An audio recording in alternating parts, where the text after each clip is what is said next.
Welcome, everyone. This is Krishanu, and welcome to Weekends with Amit. In this episode, we are going to take a very pragmatic view of how we are living in these times. Specifically, these are confusing and times of separation. So, today's subject would be how to navigate in these times of confusion and separation. I'm sure all of you would be aware why we are talking about these two terms. The world is seeing a very different reality. We are looking at things which probably we read in books, things which have not happened in 7 8 decades are happening now. Everyone is apprehensive, and this is not good. At the same time, we need to maintain our sanity. Not only that, we need to keep on growing. We cannot forsake our lives, we cannot forsake what we stand for. So we need to adapt, and we need to do what is right. Now, what is right could be relative in terms of how you are standing. So, we would like to see from our point of view what is right. And for this, we have Professor Goswami and Dr. Valentina Onisor with us, as usual. A very warm welcome to the show. Professor Goswami, right off to you. As I said before, that how to navigate these times of confusion and separation, particularly, which we have not probably seen in the recent times, recent memory. So, what do you suggest? Okay, let's point out some practicalities, although I'm sure our audience knows perfectly well all these practicalities. Well, first of all, there is the ongoing problem of global climate change. That is something that we have never experienced before. Something very new, and we let it slide for too long. Things are already happening that are calamitous for many countries. The most serious thing is that the ocean is rising, and that's a very dangerous signature that this is real, very real problem. What else? The nuclear threat has been theoretical in people's mind ever since the Cold War abated a little after the Soviet Union broke down. And even before that, I remember debating nuclear power in the 70s. People are constantly putting pressure on me because I was a nuclear physicist by training to support nuclear power.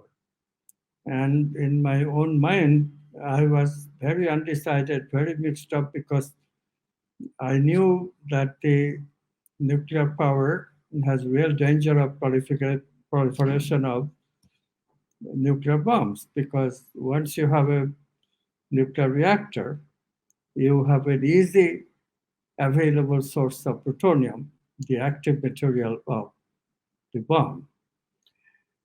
Knowing that, I could not conscientiously support nuclear power. Now, of course, still people do not usually take it seriously, and many countries have nuclear power going on. And the wisdom is that, well, so long as we don't have any accidents, and they assure us that these are all accident proof. Now, all those assurances go down the drain when a country with nuclear power plant is attacked by another country. Everybody was assuming that such a thing cannot happen. But such a thing can happen. It has happened. It is going on in many countries, even before this latest thing happened. So we cannot say that we were ignorant of this. And look at the problem. Ukraine has nuclear plants all over the country. And now the attacker is bombing Ukraine indiscriminately. The idea is to destroy them. And of course, what better way to destroy them without dropping an atomic bomb is to explode a nuclear power plant. That's not my fault. It just so happens a missile just got out of its way, malfunction. See how dangerous that is? Initially to the neighboring countries, but eventually all over the world. So that's the second one. Now this war is no exception. All wars are terrorist attack. It's terrorist attack by a government because they are violating other people's rights. That's what a terrorist does. Think about this. When somebody says terrorism should be prevented, we don't think much of it. When a nation does terrorism, then at least we worry because now it is large scale. What to do? Now, this is the thing. We have been saying for some time, if you have listened to us, any quantum activist, especially Valentina and me, then you will always hear the words that danger has another side. It's also an opportunity. The fact is that we don't pay any attention to these things. I have only mentioned these two major ones, but there are others: economic problem, threat to democracy, and all this. And we don't pay attention. In spite of the fact that democracy is threatened in America, in Brazil, in India, but do people actually pay attention? They continue to do their partisan thing. What will help their party to get elected over and over? That's not thinking about the problems. That's like an ostrich, go under the sand. And this kind of situation, this calamitous situation, where we have to pay attention or else, says that you have to do better. You have to navigate your life and the world better. Now you could say, okay, what can I do about the world? Not true. You do your share, and the world automatically will improve. Every person interacts with at least 8 other people during his or her life. We can influence 8 people. Think about that. And then see how exponentially this changes the situation if a substantial number decides to make changes. In the Indian classic Jataka, a Buddhist treatise, there's a story of 5 people. One hermit, the others are animals. Good isn't true. Human beings don't cannot bear too much reality, as T.S. Eliot reminded us. Go, go, go, said the bird. The bird is reminding us. Human beings cannot bear too much reality. If we continue to hide like an ostrich under the sand, disaster. So it's also an opportunity to change. What is the beginning of such change? We will not go into the details in this episode, but you know what we have been saying. Ultimately, it all can be traced to 60 years ago with the advent of an idea that made science into a dogma. Materialist science, the idea that matter makes up everything, the idea that spirituality does not exist, spiritual values do not exist, they are all pretend values. And that idea has eventually caused polarization because religions, of course, fight back and they have to fight back. Although religious leaders have always been hypocrites, like the political leaders, But people are, 50% of the world's people still are value obeying religious people. But of course, their belief system, religious belief system, is also dogmatic. And basically, although they believe in values, but they also believe that they don't really have to do anything about it. They just have to believe that values exist and not commit any grotesque sin. So the understanding is very shallow. They don't think that, okay, we have to change my lifestyle too. It's not just do no harm to another person blatantly. And even that, people look the other way if the person does not belong to your own clan. Clannishness prevails, even when we basically accept that we should not do any harm to another person. But that is qualified, another person within my clan. These behaviors are contradicted by our science today. Forget materialist science. It's already disproved, but of course, it's a belief system, so people hold on to it. Power play. But the fact is, quantum physics is the reigning paradigm of physics, and it has shown us that we are connected. Experimental data called non locality. We are connected. There's no doubt about it. Non locality cannot be explained by material interactions. No way. So, matter is everything is just wrong. Proven. It cannot be wrong in the domain of elementary particles and then can be right in the domain of macro that we live. Reality cannot be divided into two parts, one quantum, one Newtonian. It just doesn't work that way. Reality is one and the same, just the same way as there cannot be a religious reality and a material reality, like people pretend today. One lives in one tent, one lives in the other tent. It doesn't work that way.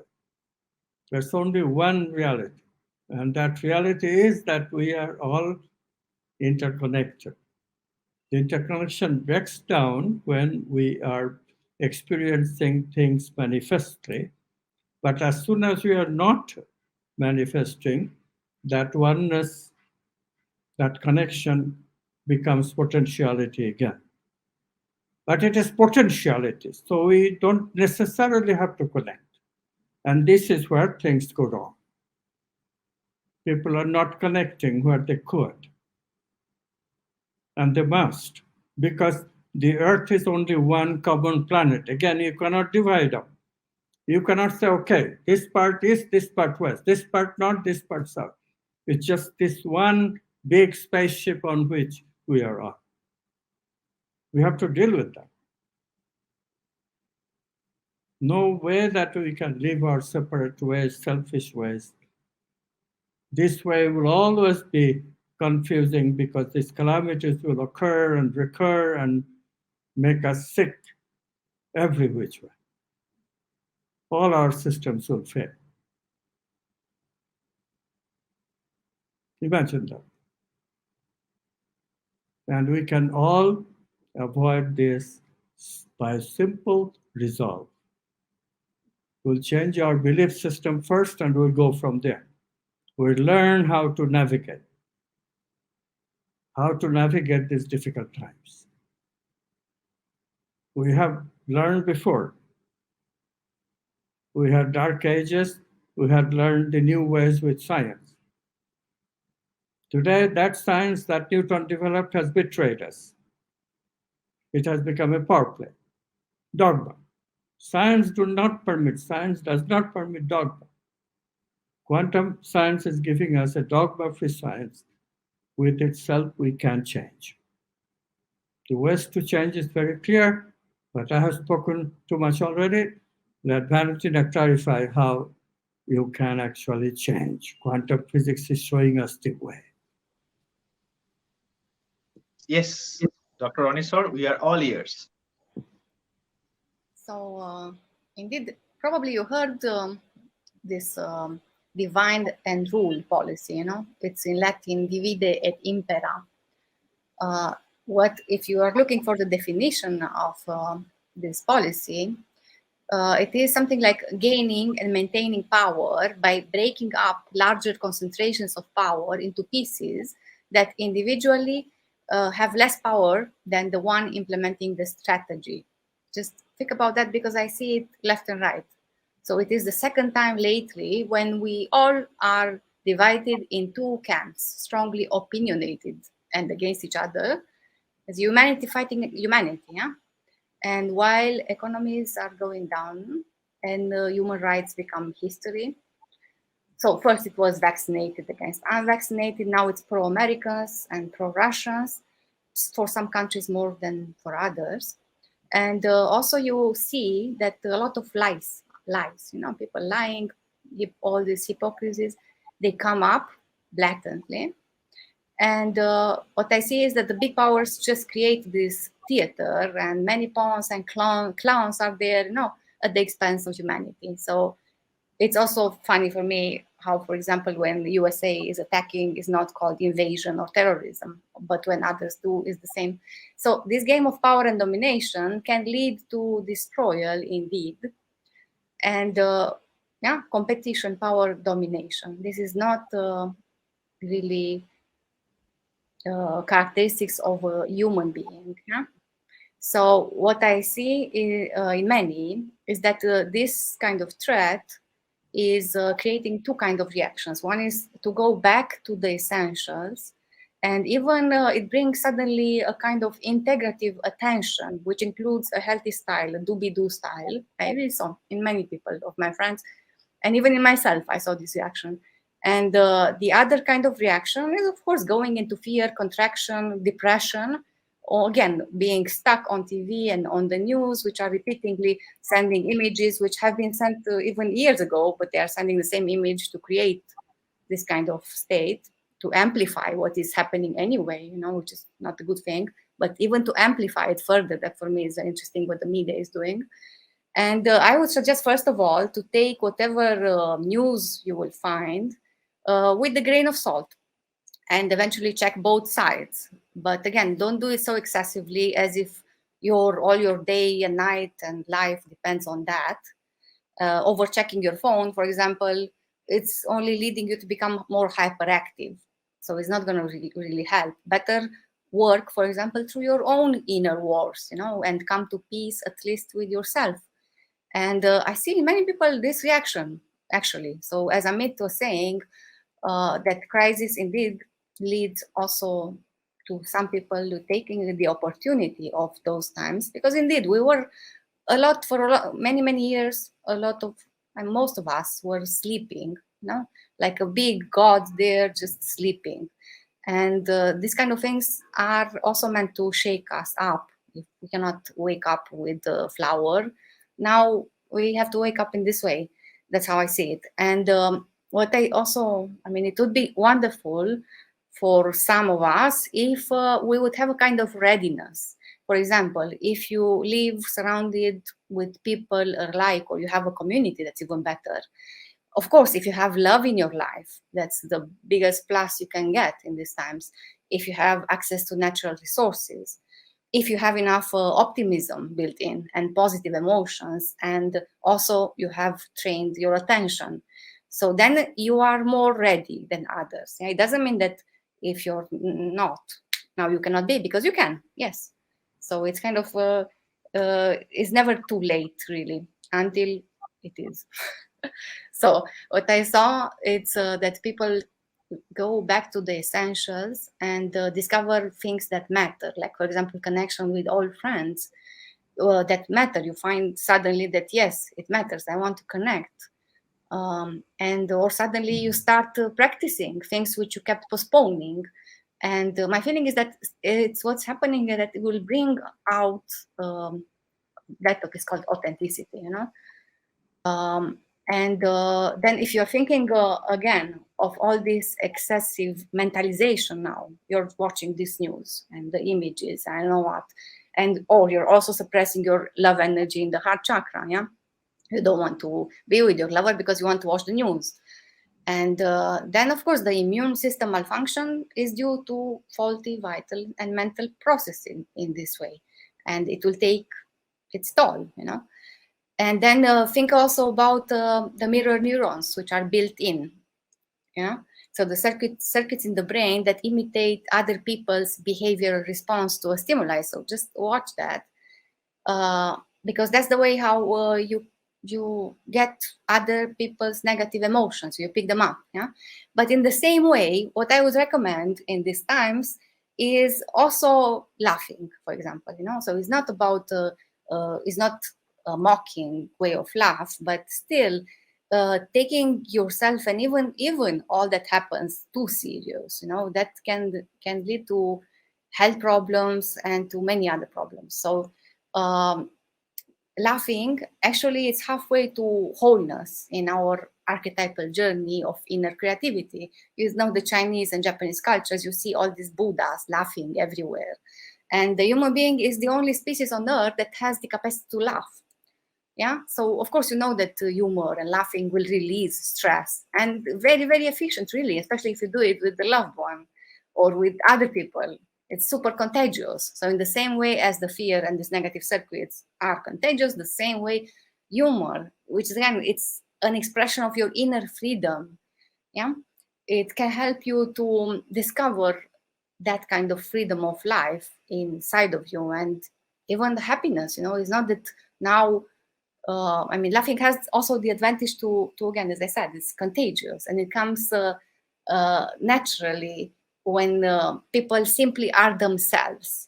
So one of the bigger problems is that as we go through various levels of integration, even in what is called inner creativity, we tend to develop this sense of accomplishment.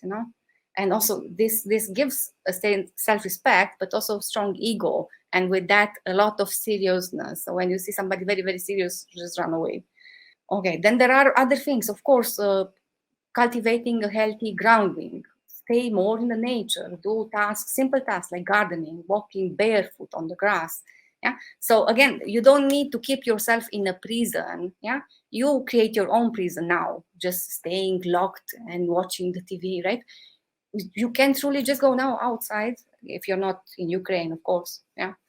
So, and enjoy nature, allow yourself to charge yourself with this vital energy. Yeah. Or of course, again, like I said, you don't need to stay alone always. Now let's see what will bring. I'm curious what's happening now will bring as matters of, again, control, how this will affect travels and all that. But again, there are many things that we can do right now. And also, obviously, take care of your navel area, of your digestion. Pay attention what you're eating, because all this, the mental capacity is very much affected by what's happening with your digestion there. There are practices. My favorite practice, of course, relate to the yoga tradition, hatha yoga and meditation. It's a lot about that. So it's time to really start doing these things, and you will see. My feeling is that these times are helping in this way that will bring what really matter in us. There are again, there are many other practices, even just singing in the shower. So anything that you don't keep your vital energy blocked at various levels. Now I hope you're familiar, most of you, with the chakras, and there's a real science about this that explains how the blockage of vital energy can occur. For example, uh, even the level of the third eye, with all the confusion that is here, with the fact that you don't see clarity. You take a meaning, somebody else's meaning, which is not your meaning. You didn't have a quantum leap of understanding, but you say, yeah, this is the reality, this is the truth. So it's, again, for me, this also is a test of higher intelligence for everyone. And I hope we will come out of this transformed and more free. Thank you, Dr. Anisar. These are practical advices which people can follow. Laughing, going out in nature, being with a loved one, and not being confined to a self created prison. All this are what we need right now. We do not need to burden ourselves with so much of worry. We need to look forward to our life and look for opportunities. The more we think about all these things, it just weighs us down.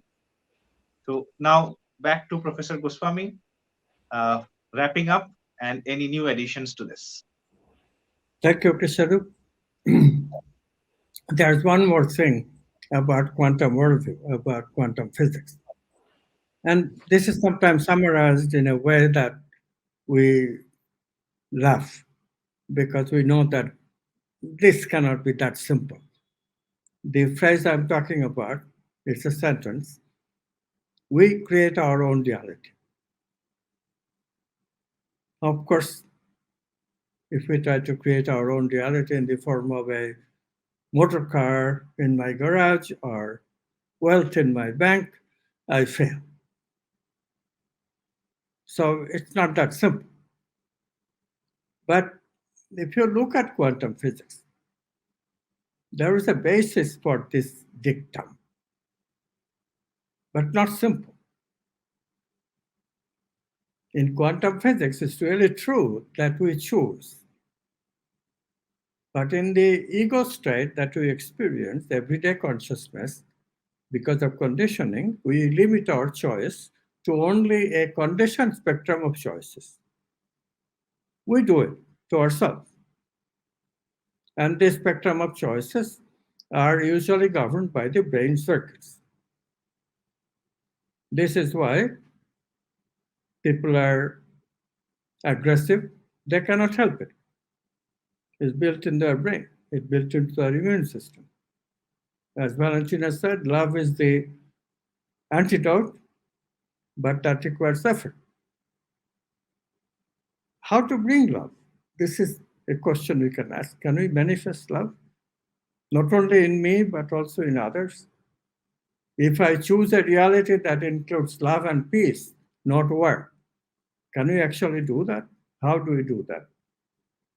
Who chooses? And this is where the surprise is.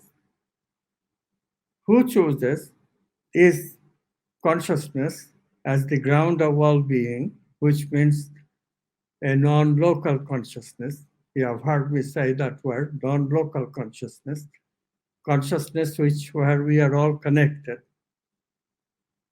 which is usually unconscious in us. If we become consciously connected, we could do miracles. That's what the dictum is saying. We could choose anything, and that would come true. So, is there a way from going from here to there, from utter ignorance, from selfishness into a reality in which we choose, along with what ancient people call the divine grace, and today we say quantum consciousness, oneness? Can we connect to it just like that? Creative people do that. In my creative work, I have done that. I'm sure you have done that too. Creativity is not that uncommon. Why can't you do it in times like this? Everybody wants, not everybody, there's one person I can think of who doesn't want, but majority of the arts people want peace and love, right? There's no doubt about it. The way the world has come together against the world is amazing. So let's say we want to intend peace and love. Peace and love. Is there a way that my intention will become the intention of the divine in the older language, intention of oneness in the new language? Yes, there is. It is also an ancient device.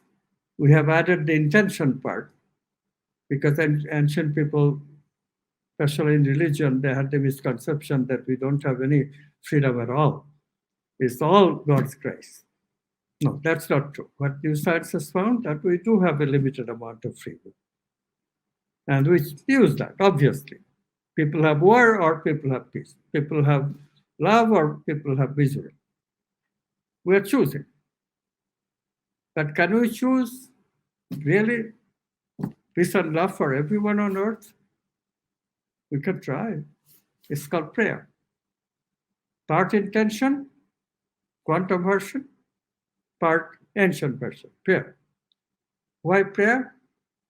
Prayer is to align my intention with the intention of oneness, intention of the movement of consciousness.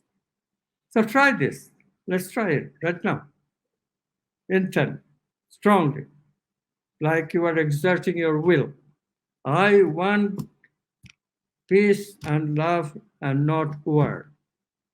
I want peace and love and not war. I want global climate change to be arrested, not get any worse. I want democracy to survive. Let's start with this three. And then we align ourselves with the movement of consciousness with the prayer. Let my intention, close your eyes, let my intention be aligned with the movement of consciousness. Let my intention for peace and love, for global climate change to be arrested, for saving democracy, let it be in synchrony with the intention of the movement of consciousness, of the oneness. Pray, pray, and pray until you feel the energy in your heart. This is where we become connected. This is where love comes in. Our consciousness expands and touches that divine consciousness, that oneness consciousness. And when you feel that, become silent. In that silence comes the meditation of what recourse you can take in a person. So again, intention, like you are exerting your will, then prayer, so that your intention is aligned with the movement of consciousness, and finally, silence, meditation, so that love and peace can descend in you in that connected consciousness. So that moment, everyone on earth will be connected to it. If your prayer, if your intention is answered, it is not answered right away. You have to do it again and again. Let us continue to do this at the beginning of our own personal transformation. This intention that I will bring peace and love in my own life. And because that can happen only if my intention agrees with the intention of the movement of consciousness. Therefore, every time I am able to do the prayer, every time I am able to hear intuition in my silence, I am connecting with everyone's consciousness. I'm taking the opportunity of changing everybody's reality, not just mine. Thank you. Kushana? Thank you so much. This is a very powerful thing that you did right now. In fact, we all did. And I hope that our audience will also pick this up. The power of prayer is enormous. And let there be peace. This will come back with the global consciousness. Thank you so much and see you next week.